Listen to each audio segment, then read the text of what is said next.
지난 주일 10월 1일은 우리 교회 설립 75주년이 되는 아주 중요하고도 또 귀한 날이었습니다. 우리 거제교회는 1948년 10월 1일 이갑득 전도사님의 자택에서 거제동 기도소로 시작이 되었습니다. 그렇게 시작했던 우리 교회가 이렇게 75년 동안 부흥하고 성장하게 된 것은 하나님께서 지금까지 우리 교회에 크신 은혜를 베풀어 주셨기 때문입니다. 또한 지금까지 교회를 위하여 기도하고 헌신하신 많은 성도님들이 계셨기 때문입니다. 지금 아버지의 또 어머니에 계시는 우리 성도님들이 계셨기에 오늘의 거제교회가 있는 것이고, 오늘 이 자리에 있는 저희들이 이 자리에 있게 된 것을 우리는 믿습니다. 우리 거제교회와 저희들은 바로 여러분들의 수고와 사랑과 헌신의 열매들인 것입니다. 이 자리를 빌어서 그동안 교회를 위해서 수고하고 헌신하고 봉사하신 우리 모든 믿음의 선배님들께 감사의 말씀을 드립니다. 이제 우리 모두는 교회를 위하여서 지금까지 눈물로 기도하며 수고하며 헌신하신 우리 신앙의 선배님들을 기억하며 그분들의 수고와 헌신이 헛되지 않도록 우리들 역시 주의 몸된 이 교회를 계속 잘 세워가야 할 것입니다. 사랑하는 성도님 여러분, 우리가 주의 몸된 이 교회를 잘 세워가려면 무엇이 가장 중요할까요? 어떤 사람은 요즘은 예배당 시설이 중요하다고 말합니다. 어떤 사람은 지금 시대에는 교회 주차장이 넓어야 된다고 말하는 분도 계십니다. 맞습니다. 다 맞는 말입니다. 그러나 사실 가장 중요한 것은 교회란 무엇인가를 먼저 아는 것이 중요합니다. 교회가 무엇인가를 알아야 교회를 사랑하는 마음이 생기고 교회를 아끼고 지키고 함께 세워갈 수 있는 것입니다. 그럼 시대마다 신학의 흐름이 있었는데요, 초대교회 시대에는 기독론이 중요했습니다. 예수님은 누구이신가? 중세교회 시대에는 구원론이 중요했습니다. 우리가 어떻게 구원을 받을 수 있는가? 현대교회는 교회론이 중요한 시대입니다. 천주교와 개신교는 구원론 때문에 서로 이렇게 나눠지게 되었고, 지금도 교회론이 다르기 때문에 서로 하나가 될 수 없는 그런 상황입니다. 구원론은 마틴 루터를 통해서 차이가 시작되었고, 교회론은 오늘 본문 말씀에 대한 해석이 처음부터 달랐었습니다. 여러분, 오늘 본문은 교회란 무엇인가를 우리에게 말씀하고 있습니다. 오늘 이 본문은 빌립보 가이사라라는 이 지역을 배경으로 하고 있습니다. 지도에서 보시는 것처럼 빌립보 가이사라는 갈릴리 호수 저 북쪽으로 약 40km 정도 떨어져 있는 이방인들의 도시입니다. 분봉왕 빌립이 로마의 황제 가이사라를 기념하여 세운 도시인 겁니다. 지중해 해안에도 가이사라는 도시가 하나 있는데, 이 가이사라와 구분하기 위해서 분봉왕 빌립이 자기의 이름을 넣어서 빌립보 가이사라 이렇게 이름을 지은 것입니다. 우리 예수님은 지금까지 이 갈릴리 호수 지역 근처에서 주로 사역을 하셨습니다.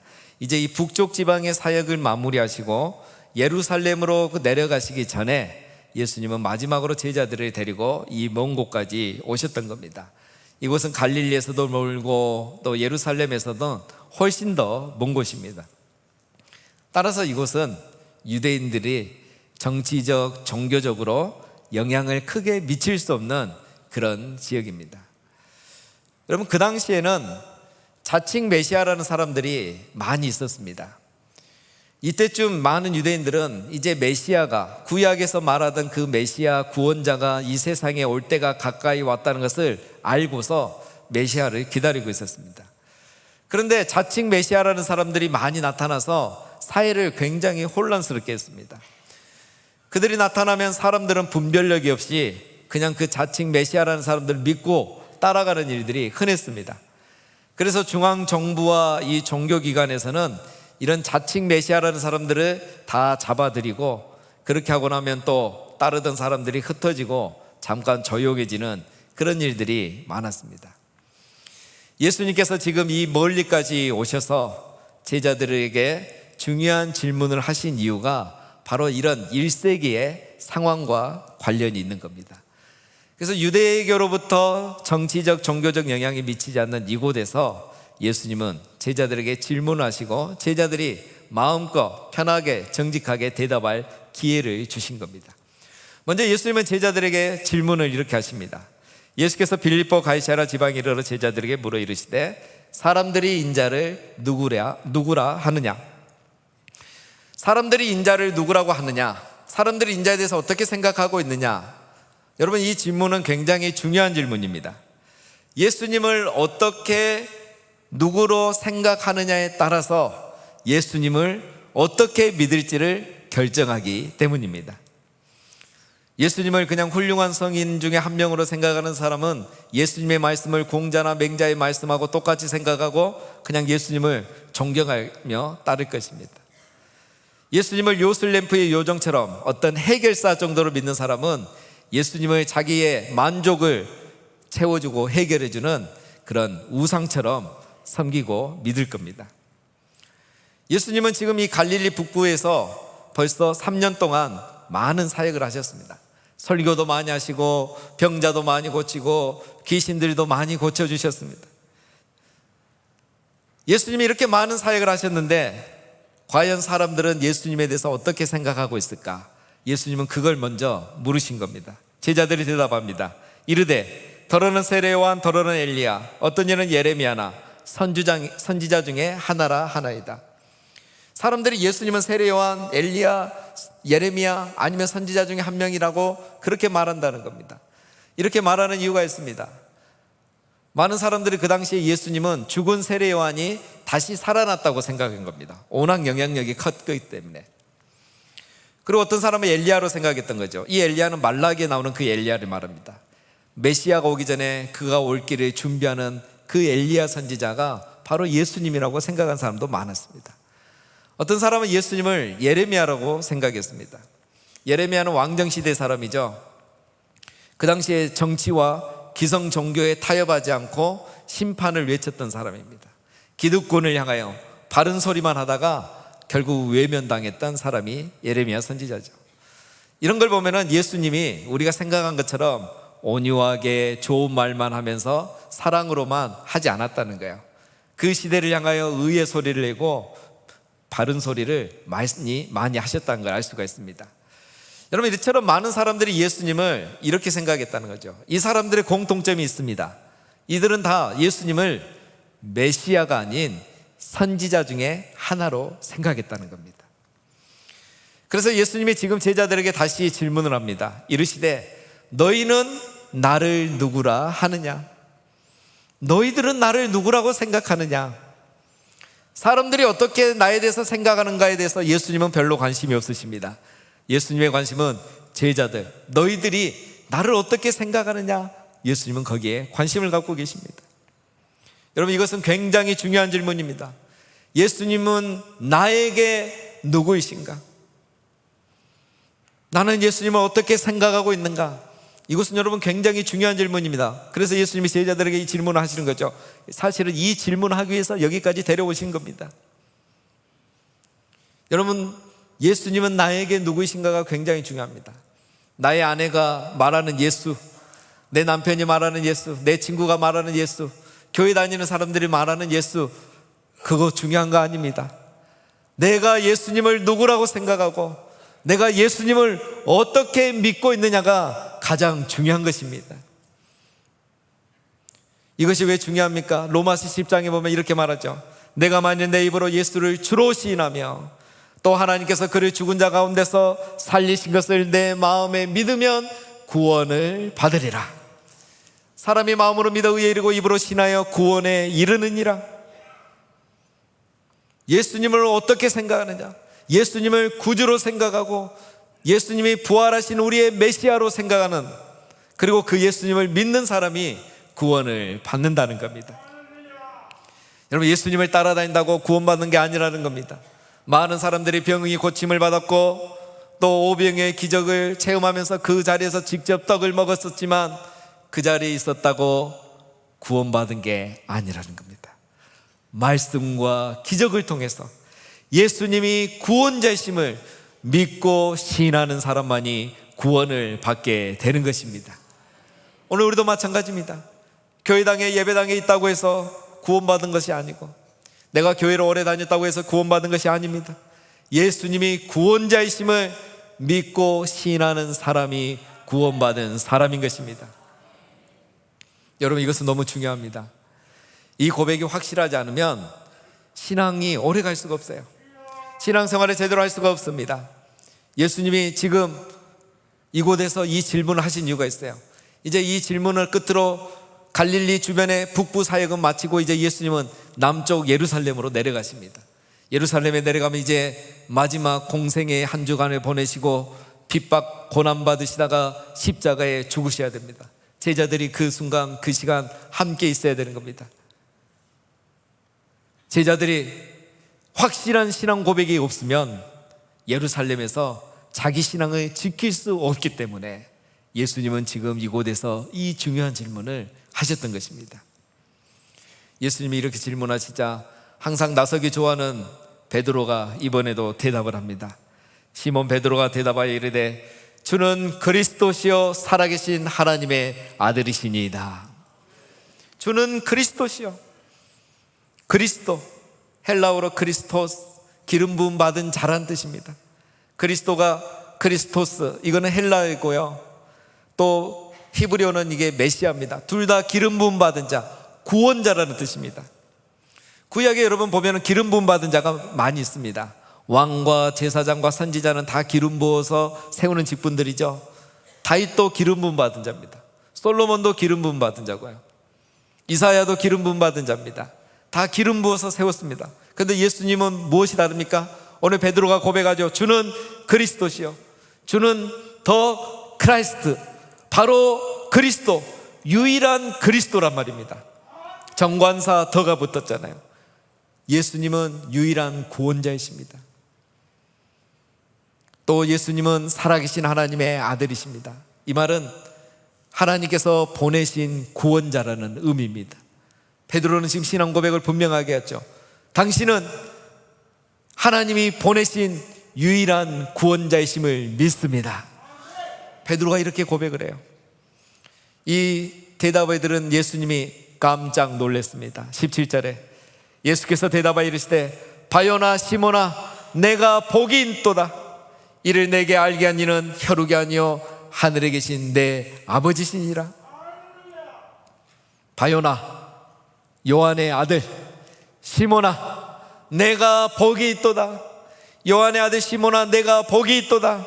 사랑하는 여러분, 예수님이 구원자이심을 믿고 고백하는 사람이 복을 받은 줄 믿습니다. 예수님 믿음이 복인 겁니다. 예수님을 믿고 고백하는 것이 복이에요. 내가 복이 있도다. 여러분, 왜 이것이 진정한 복이 될까요? 이 복을 아무나 받는 게 아니거든요. 이를 내게 알게 한 이는 혈육이 아니요 하늘에 계신 내 아버지시니라. 이게 무슨 말이냐면 베드로가 똑똑해서 믿은 게 아니고요, 간절히 원해서 믿은 것은 더더욱 아니라는 겁니다. 하나님이 베드로에게 믿음을 주신 거예요. 그래서 믿음이 생긴 겁니다. 하나님이 믿음을 선물로 주신 거예요. 많은 사람이 있지만, 그동안 기적을 체험한 사람이 많이 있지만, 병난 사람도 많이 있지만, 오병의 떡을 먹은 사람도 많지만 다 믿지 않더라는 거예요. 근데 왜 베드로는 믿었습니까? 똑똑해서가 아니고 원해서가 아니고 하늘에 계신 하나님 아버지께서 베드로에게 믿음을 선물로 주셨기 때문인 겁니다. 이걸 받았으니 바로 베드로가 복이 있는 사람인 겁니다. 하나님, 믿음은 하나님이 주신 겁니다. 그래서 믿음은 내가 가지려고 해서 갖는 게 아니고 생기는 겁니다. 어느 순간 생기는 거야.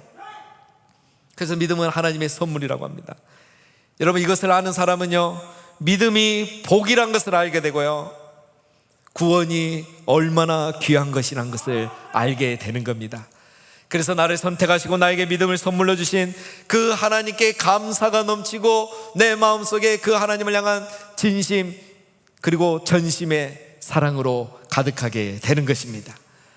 하나님이 나를 사랑하셔서 나에게 믿음을 선물로 주셨다는 이 사실 때문에 내 마음에 울림이 가득한 거예요. 하나님의 사랑이 내 안에 가득 울리는 거예요. 그리고 그 사랑이 얼마나 귀하고 큰지 알기 때문에 하나님을 향한 또 사랑의 울림이 마음에 가득해지는 것입니다. 여러분, 교회는 어떤 것입니까? 교회는 구원받은 성도들의 모임 그 이상입니다. 교리적으로 이론적으로 구원받은 성도들의 모임, 거기서 끝나면 교회가 아닙니다. 교회는 그 이상입니다. 바로 그 모여있는 사람들 안에, 성도들 안에 울림, 하나님의 사랑으로 말미암아 울림이 있는 그 사람들, 그들이 모인 것이 바로 교회인 것입니다. 교회는 울림 있는 공동체입니다. 나를 향한 하나님의 사랑이 계속 내 안에서 울림으로 있고, 하나님을 향한 나의 사랑이 계속 내 안에 울림으로 있는 사람들의 모임이 바로 교회인 것입니다. 예수님이 그리스도임을 교리적으로 믿는 것에서 끝나지 않습니다, 여러분. 하나님은 우리에게 교리적으로 믿을 것을 요구한 적이 없습니다. 하나님은 우리가 교리적으로 믿는 걸 원하지 않습니다, 여러분. 하나님은 우리에게 교리책을 주신 적이 없습니다. 하나님의 사랑의 이야기가 담긴 구약과 신약의 이야기를 우리에게 주신 겁니다. 하나님은 우리와 더 깊은 교제, 사귐의 자리로 나아가기를 원하셨던 겁니다. 저는 그리스도시요 살아계신 하나님의 아들이심을 믿을 뿐만 아니라 하나님께서 우리를 사랑하셨기 때문에 이 믿음을 주셨다는 것까지 알고 우리 안에 울림이 가득하기를 원하시는 겁니다. 그래서 하나님의 사랑이 우리 안에서 울림이 있고, 그 울림 때문에 또 다시 하나님을 향한 사랑이 우리 안에서 계속 울리기를 원하시는 겁니다. 하나님은 태초부터 우리와 이런 관계를 원하셨습니다. 창세기 1장을 보면 천지 만물을 지으실 때는 하나님이란 말이 단수로 나옵니다. 그런데 우리 인간을 창조할 때는 갑자기 하나님의 이름이 복수로 나옵니다. 그래서 보면 우리의 형상을 따라 우리의 모양대로 우리가 사람을 만들자 이럽니다. 우리의 형상을 따라 우리의 모양대로 우리가 사람을 만들자. 그래서 삼위 하나님이 직접 우리를 하나님의 형상대로 만드신 거예요. 여러분, 이것은 인간이 처음부터 관계적 존재라는 사실을 말해줍니다. 삼위 하나님도 관계적 존재이시고, 하나님의 형상대로 만들어진 인간도 하나님과의 관계적 존재로 만들어졌다는 거예요. 그래서 여러분, 유대인 철학자인 마틴 부버가 이런 말을 했습니다. 태초에 관계가 있었다. 여러분, 삼위일체는 교리가 아니고 관계를 말하는 겁니다. 하나님의 형상으로 창조되었다는 것도 인간은 관계적 존재라는 것을 말해주고 있는 거예요. 태초부터 하나님과 인간은 사귐과 교제가 있고 울림이 있는 관계로 창조가 되었던 겁니다. 그런데 여러분, 죄 때문에 이 관계가 깨지고 그 울림이 사라져버린 거예요. 예수님이 오셨습니까? 예수님이 오신 것은 이 관계를 회복하고 다시 우리 안에 이 울림을 회복하기 위해서 오신 겁니다.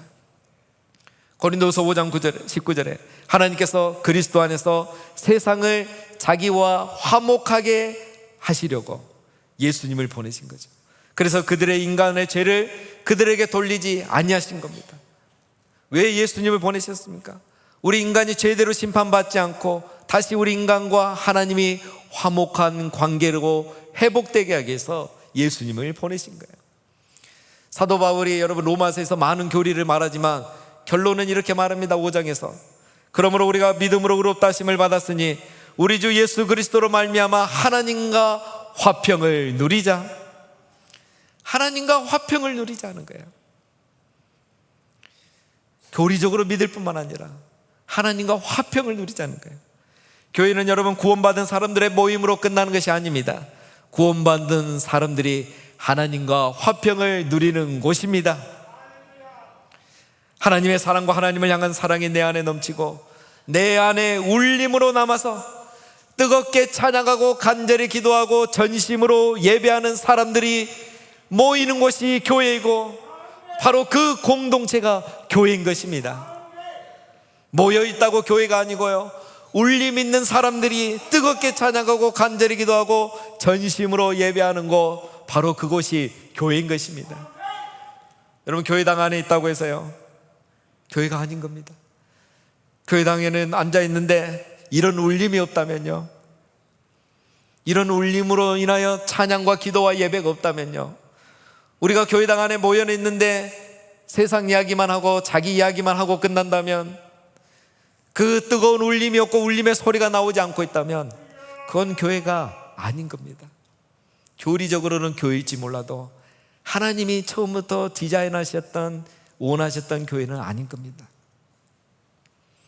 예배가 울림의 시간이 되고, 삶이 울림의 여운이 되고, 우리의 대화가 울림의 소리가 되고, 성도의 교제가 울림의 메아리가 될 때, 바로 그 사람이 교회고 그 사람들이 모이는 곳이 하나님이 기뻐하시는 교회인 것입니다. 사랑하는 성도 여러분, 저는 우리 교회가 이런 울림 있는 공동체가 되기를 주님의 이름으로 축원드립니다.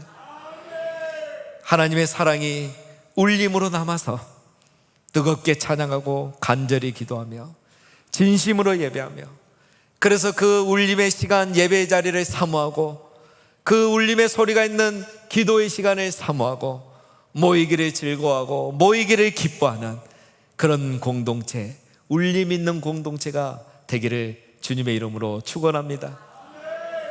그래서 여러분, 울림 있는 교인들이 사랑과 존경받는 교회, 세상의 기준이 아니라 늘 울림이 가득하여서 울림의 소리가 나오는 분들, 울림의 메아리가 치는 분들, 그런 분들이 사랑과 존경받는 교회, 그런 울림이 있는 분들이 교회의 리더가 되는 교회, 그런 교회, 그런 우리 교회가 되기를 주님의 이름으로 축원드립니다.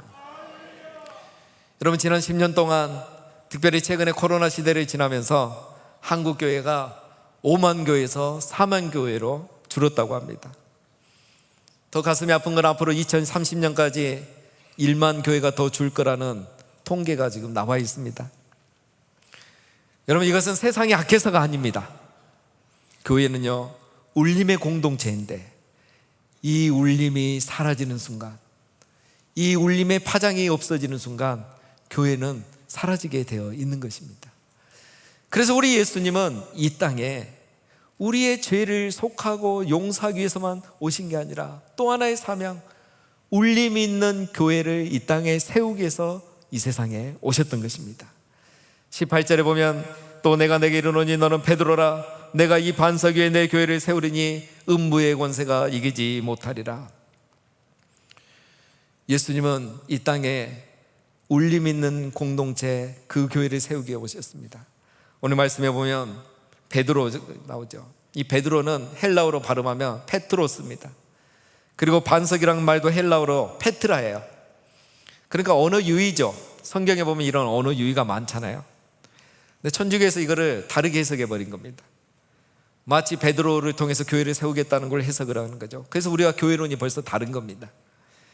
여러분, 이 말은 언어 유의지 베드로를 통해서 교회를 세우겠다는 말은 아닙니다. 물론 베드로를 통해서 예루살렘 교회가 시작이 됐죠. 그런데 사도행전 16장부터 보면 베드로의 이름이 나오지 않습니다. 베드로가 교회의 주인이 아니란 말이에요. 베드로는 시작만 하고 사라진 사람이에요. 이 말은 무슨 말입니까? 페트로스가 말한 페트라 같은 신앙 고백 위에 교회를 세우겠다는 말입니다.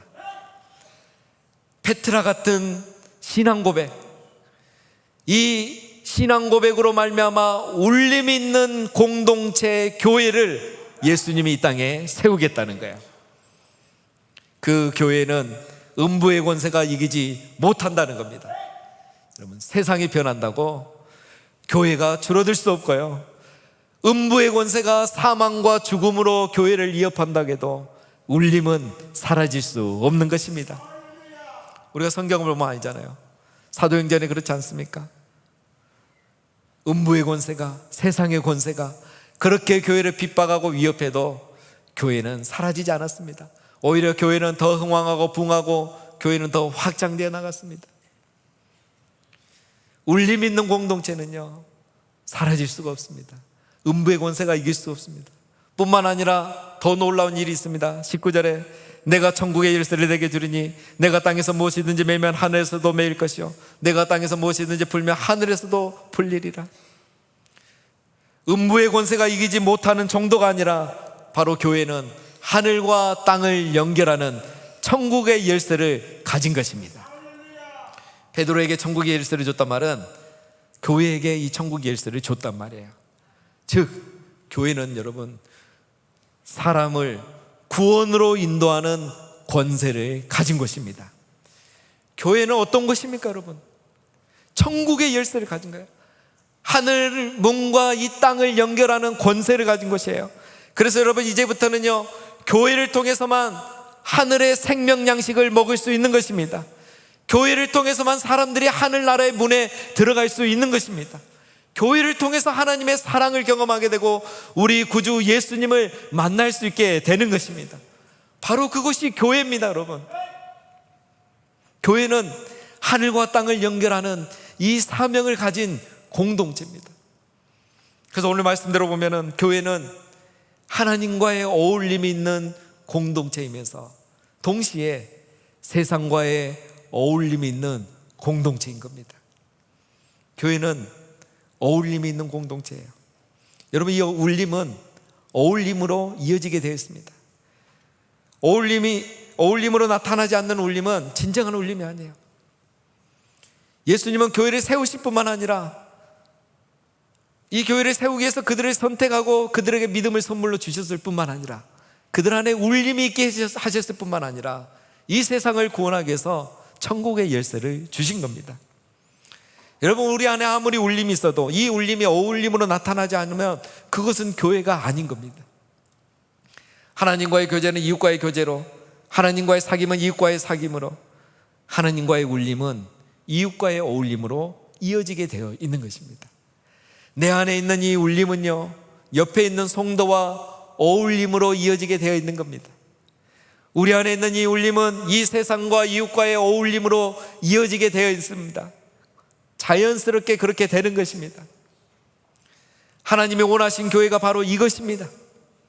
우리 안에 울림이 충만하고 우리 안에 하나님의 사랑으로 인해서 은혜가 충만하고 울림이 충만해서 이 울림이 세상으로 이어져서 어울림이 되는 그런 공동체, 그런 교회를 하나님은 세우기를 원하셨던 것입니다.